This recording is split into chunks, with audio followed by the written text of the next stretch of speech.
안녕하세요. 토킹 덕트 토닥입니다. 구독과 좋아요. 댓글과 알림 설정 부탁드립니다. 오늘은 나르시스트한테 당신 나르시스트야, 나한테 이런 잘못들을 했어 라고 직면시키는 것이 좋은 방법인지, 또 이런 직면이 그 나르시스트의 행동이 바뀌는 것에 얼마나 효과가 있을지에 대해서 얘기를 해보도록 하겠습니다. 널시스트에게 오랫동안 당하고 살았던 사람들의 대부분이 널시스트에 대한 지식이 없었을 때에는 상대방이 널시스트라서 나를 괴롭히고 있다는 것에 대한 인식조차 없는 경우가 많잖아요. 그냥 막연하게 너무 힘들다 생각하지 왜 힘든지 잘 몰라요. 오히려 계속 가스라이팅 당해서 자신의 마음이 힘든 것이 널시스트 때문이 아닌 자신이 문제가 있어서, 자신이 나약해서 그렇다고 생각하는 경우도 많고요. 그런데 우연치 않게 저희 토닥 같은 유튜브 채널을 통해서라든지 책을 통해서라든지 드디어 나르시스트와 그들의 심리, 그리고 동반되는 건강하지 못한 행동들에 대해서 알게 되었을 때, 이게 내 잘못이 아니었구나, 상대방이 나르시스트라서 일어난 문제들이구나 라고 깨달았을 때 정말 눈이 번쩍 뜨이는 기분이 들죠. 맞아요. 그래서 저도 진료 볼 때 우리 남편이 나르시스트라는 것을 이제야 깨달았다. 뭐 당신 이런 건강하지 못한 면들 때문에 여태 나 이렇게 힘들게 한 거 인정해라. 이렇게 말해주면 본인이 너무 통쾌할 것 같다고 그렇게 얘기해 주시는 분들이 종종 계세요. 사실 저도 이전에 나르시스트한테 당하기는 했었지만 정말 뭐 나르시스트 이 사람아 너 이제 다 꿰뚫어 보고 있으니까 너한테 나 이제 안 속는다. 너 수법 이제 다 안다. 너무 이렇게 얘기해주고 싶은 마음이 들 수 있잖아요. 그런데 한편으로는 이렇게 얘기를 해줘봤자 인정을 할까?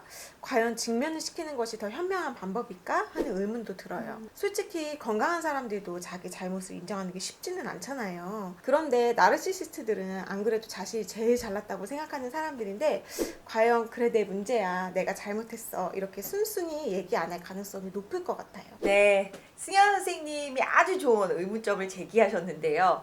그래서 먼저 확실히 해두어야겠네요. 나르시스트를 직면시키는 것이 좋은 방법이냐? 답은 아니오입니다. 나르시스트는 그렇게 얘기를 해주면 크게 몇 가지 반응을 보일 수 있어요. 우선 아주 크게 화를 내면서 자신을 증명시킨 상대방을 신랄하게 공격할 가능성이 아주 높습니다. 뭐? 내가 나르시스트라고?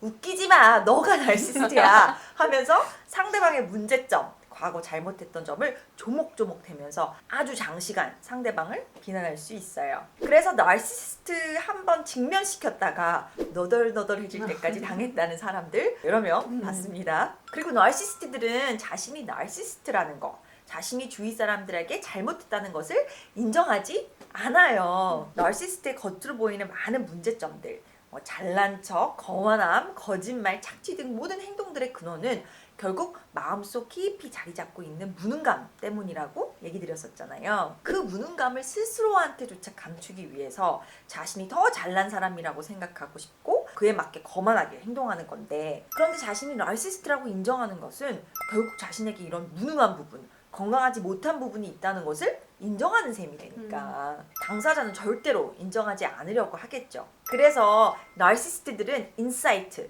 즉 자신의 건강하지 못한 면에 대한 인식이 없는 것으로 아주 유명하죠. 나르시스트뿐만 아니라 많은 성격적인 문제들을 갖고 있는 사람들은 대부분 이런 인식이 없어요. 그래서 어디서나 문제가 있는 사람은 남들은 그 문제를 다 감지하는데 본인은 모르는 경우가 많잖아요. 맞아요. 그래서 직면시키고 나서 언쟁이 생기면 결국 누가 손해냐? 바로 내 손해죠. 나르시스트들은 엄청 싸움을 잘하는 걸로 알려져 있잖아요. 언변도 되게 화려하고 가스라이팅도 잘해서 상대방이 마치 되게 잘못한 것처럼 느끼게 하고, 그래서 말싸움을 하게 되면 이기기가 너무 힘들죠. 그래서 마치 말싸움계 프로파이터 같은 느낌? 나르시스트와 붙으면 정말 원쌤이 얘기한 대로 마음만 더 상하고 너덜너덜해질 수 있죠. 또 자기 기분 나쁘게 하는 사람들한테 꼭 복수하는 스타일이잖아요. 어쨌든 직면을 시키는 것은 나르시스트한테 본인이 부족한 면, 잘못한 면이 있다는 것을 얘기해 주는 것이고, 그것이 나르시스트들의 무능감을 되게 자극시키게 될 거고, 결국에는 나르시시스틱 레이지라고 하는 엄청난 분노감을 그 사람들한테 불러일으키게 될 텐데 그 분노를 자신을 직면시킨 상대방한테 어떤 무서운 방법으로 풀 수도 있잖아요. 다시는 이제 안 볼 사람이면 시원하게 욕해주고 쿨하게 헤어지면 되는데 어쩔 수 없이 계속 봐야 하는 나르시스트들도 있잖아요. 가족이라든지 직장에서 만난 사람들은 안 만날 수 없으니까. 그런데 그런 나르시시스트들한테는 섣불리 직면시켰다가 괜히 내가 피해를 볼 수도 있겠네요. 네, 그럴 가능성이 높죠. 저도 정신과 의사가 되기 전에 꽤 친했던 나르시스트 친구를 직면시킨 적이 있어요. 같은 친구 그룹 내에서 주위 친구들은 그 나르시스트 친구 때문에 힘들어는 했지만 아무도 그 친구한테 직접 따진 사람은 없었거든요. 저는 근데 그 친구가 다른 사람들 무시하고 깎아내리고 이간질하는 모습에 너무 화가 나서 너 이런 문제 있어 이러면 안 돼 얘기했다가 정말 시원하게 복수당했어요. 직면시켰을 때 엄청 그 친구한테 혼난 거는 물론이고 직면은 제가 시켰는데 바로 이어지는 대화가 저의 단점, 잘못한 부분에 대해 뭐 1시간을 비난하더라고요. 그래서 그 경험 이후에 한동안은 나는 이런 문제가 많은 사람이구나 스스로를 깎아내리기도 했어요. 제가 그 친구한테 가스라이팅을 당하고 나서 스스로에게 가스라이팅을 계속 한 거죠. 또 나르시스트 친구는 자신을 직면시킨 것에 대한 복수로 그 나를 잘 아는 같은 친구네 그룹들 나를 잘 아니까 그 친구들이 아닌 그 나르시스트 친구와 서로 같이 아는 뭐 아주 친하지는 않은 그런 지인들이 있었는데 그 지인들한테 저를 조직적으로 완전히 이상한 사람으로 몰아갔더라고요. 우리 그 중상모략 영상편처럼. 그래서 원래는 저한테 너무 호의적이었던 일부 지인들이 저에게 아주 쌀쌀맞게 대해서 마음이 굉장히 상했었어요. 그런데 몇 년 후에 그 지인 중 한 명이 그 나르시스트 친구한테 당하고 나서 우연치 않게 만날 기회가 있었는데 뭐 실토를 하더라고요. 그때 오해했었는데 미안하다고. 진짜 마음고생하셨을 것 같아요. 그 친구랑은 연락 끊으셨죠? 그래서 사실 정신과 치료에서 핵심 중에 하나가 환자분들에게 자신에 대한 인식, 즉 인사이트를 심어주는 건데요. 많은 경우에 환자분들이 자신의 상태에 대한 인식이 없는 경우가 많거든요. 예를 들어 조울증 환자분들 같은 경우에는 우울할 때는 병식이 있는 경우가 많아요. 우울하면 잠도 잘 못 자고 불안하고 본인이 되게 힘드니까 자신한테 문제가 있다는 것을 인정할 수밖에 없는 거죠. 반면에 조증일 때는 병식이 있는 경우가 거의 없어요. 그 이유는 조증일 때 남들은 나의 건강하지 못한 행동을 인지하지만 정작 나는 기분이 되게 날아갈 것 같고 힘든 부분이 전혀 없거든요. 그러니까 내가 무슨 문제가 있다고 인지하기가 어려운 거죠. 나르시시스트도 남들 착취하고 또 조종하면서 본인이 편하고 또 죄책감도 별로 못 느끼니까 마음이 불편하지도 않고 그러다 보니 자신한테 무슨 문제가 있다 인지할 기회도 별로 없을 것 같아요. 그런데 원 선생님, 나르시스틱한 측면이 강한 환자들도 많이 오잖아요. 그런 분들한테는 본인이 어떤 문제가 있는지 알려줘야 하는 건데 본인이 문제가 있다는 것을 직면시키면 안 된다고 또 이제 방금 말씀을 해주셔서 한 번도 나르시스트 환자한테 당신 나르시스트입니다 이렇게 얘기하신 적이 없으세요? 나르시스트들은 나르시스트라서 있는 자신의 문제점들 때문에 치료를 받으러 오는 경우는